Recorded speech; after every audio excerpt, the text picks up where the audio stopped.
Bonjour, aujourd'hui nous allons étudier quelques ensembles mathématiques. Donc, nous allons commencer avec l'ensemble n, qui est l'ensemble des entiers naturels.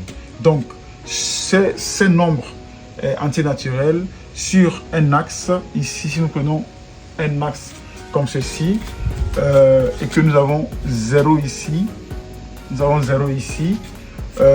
ces entiers naturels, ce sont des nombres qui s'écrivent pas avec des virgules et qui s'écrivent également pas avec le signe moins. Ce sont des entiers naturels, ce sont des nombres positifs et des nombres sans virgule.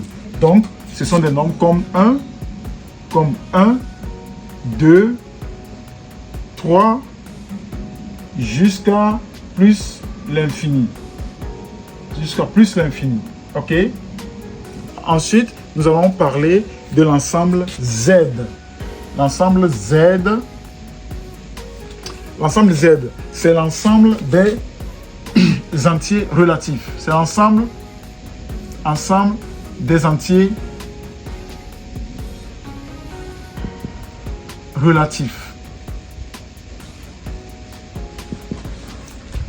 Ce sont des nombres qui s'écrivent pas avec des virgules, mais qui, au contraire de l'ensemble n, peuvent s'écrire également avec le signe négatif. C'est-à-dire qu'on peut avoir comme appartenant à cet ensemble soit 1, 2, 3, ou nous avons moins 1, moins 2, moins 3, jusqu'à moins l'infini,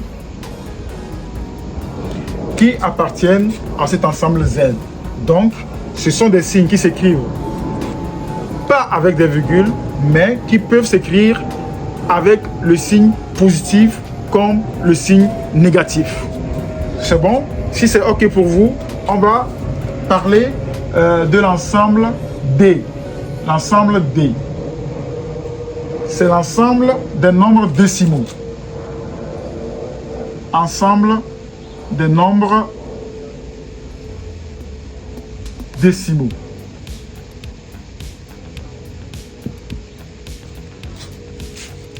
Les nombres appartenant à cet ensemble sont des nombres qui s'écrivent avec des virgules. Et donc, dans cet ensemble, on peut trouver comme 1,5, 2, 2,5, 3,5.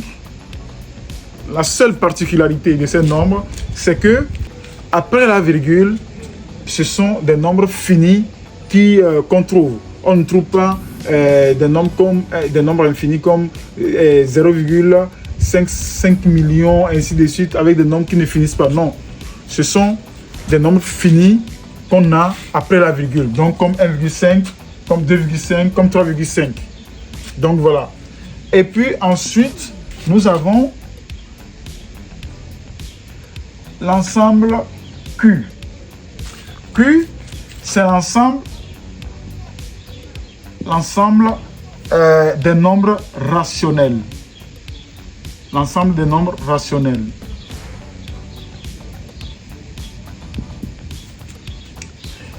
Ce sont des nombres qui s'écrivent avec et le signe négatif et le signe positif, et qui également s'écrivent avec des fractions. Donc ça veut dire on peut avoir par exemple 3 septièmes, et donc on peut avoir un résultat comme 0, et quelques. Donc ce sont des nombres rationnels. On est d'accord? Donc ces nombres peuvent être négatifs comme positifs, et donc voilà. Et ensuite nous avons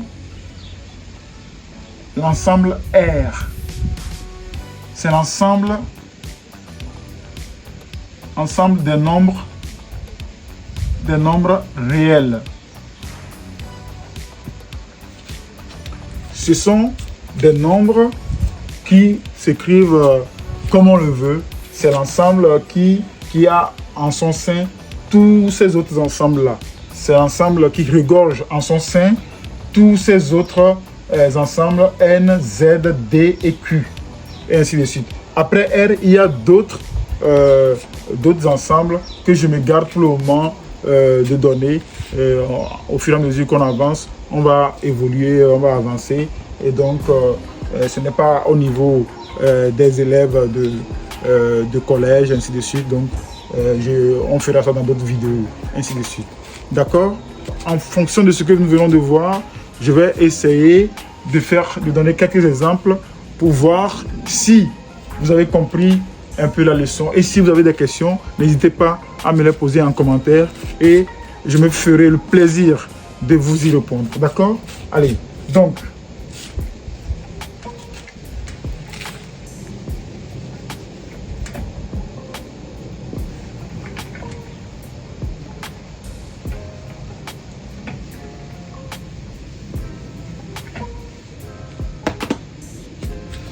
est-ce que moins 8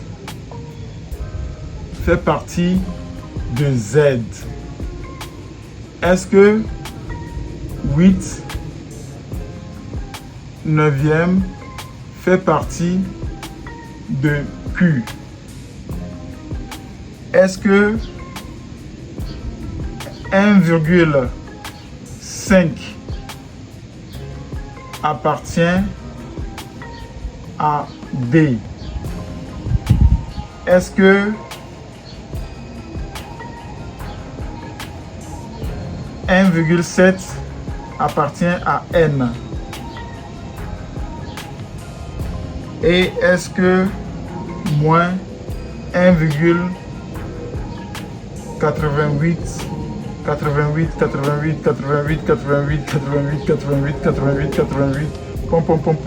appartient à R? Alors, pour répondre à cette question, est-ce que moins 8 appartient à Z? Qui veut répondre à ça? Tu veux répondre à ça? T'as compris? Ok. Donc, je ne vais pas trop m'étaler là-dessus. Ceux qui ont compris le cours que je viens de donner peuvent y répondre. Et donc, n'hésitez pas à répondre en commentaire, à me poser vos questions et à me dire en commentaire les sujets sur lesquels vous aimeriez que prochainement nous fassions une vidéo. À très bientôt. Ciao, ciao.